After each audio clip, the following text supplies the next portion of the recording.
Welcome to the deep dive today, and we are really going straight into it. We want to see the absolute essential for managing common skin issues in elderly.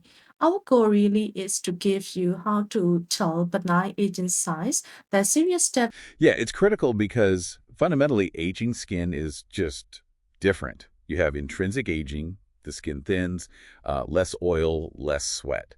That leads straight to dryness, what we call xerosis. Right. Then you layer on sun damage, extrinsic aging, and you've got this perfect storm for problems. So that's where the common complaints like Exactly. itching. Generalized itching, pruritus, usually starts right there with the dryness. And if that xerosis gets bad enough, you might see steatotic eczema. That's the crazy paving look, isn't it? Often on the lower That's legs. the one. It literally looks like a dried up riverbed. Very distinctive. But while moisturizing is key, the big thing here is if that itch just won't quit, even with treatment. You have to think bigger. Precisely. Think beyond the skin. Could it be kidney failure, liver issues, thyroid, even lymphomas? And don't forget, medications, opioids, diuretics, lots of things can cause itching. Wow. Okay. So a simple itch could really be a major red flag for something systemic. Absolutely. Yeah. And of course, you always have to rule out scabies, especially if someone's in, say, a nursing home or crowded setting.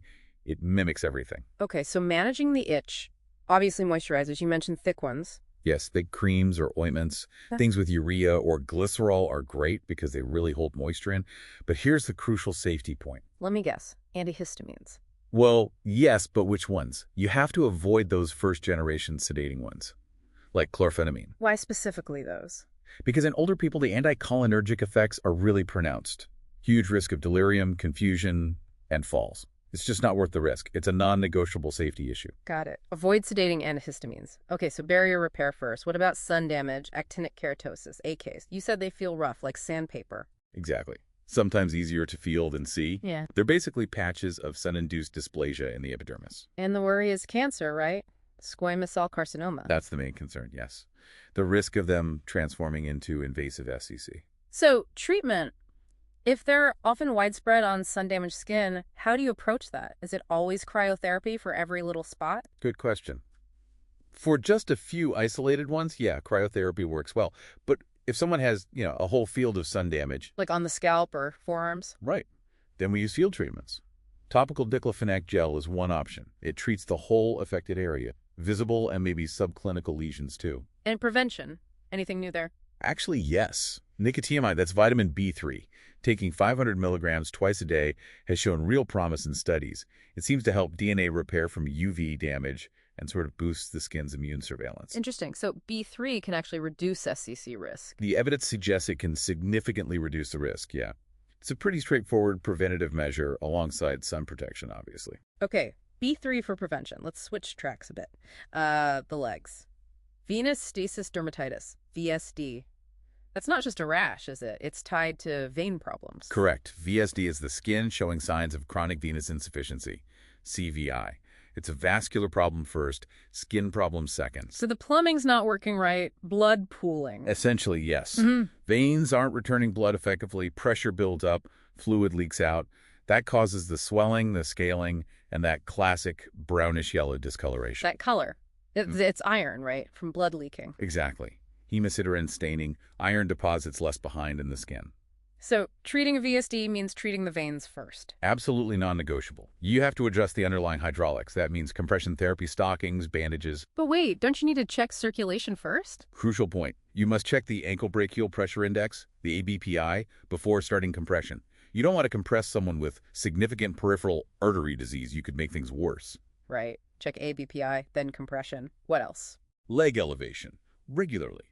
Get the legs up whenever possible. Topical steroids, only really for acute flares of eczema on top of the VSD. They don't fix the underlying issue. Okay. Compression, elevation, check ABPI.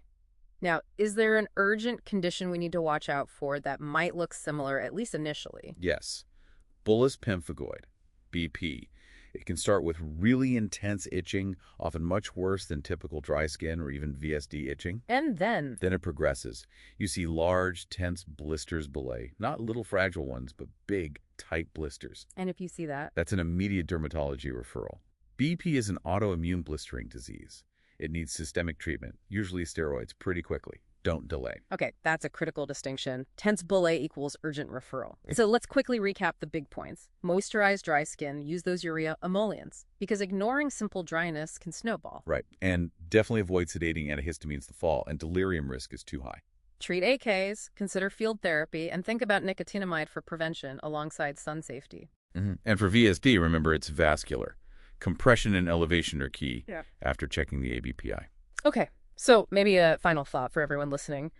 Given how often skin signs like that relentless itch or VSD or a changing spot can be the first clue to a serious internal issue, how might really prioritizing those basic but frequent skin checks actually change how you approach assessing the overall health of your older patients? Something to think about.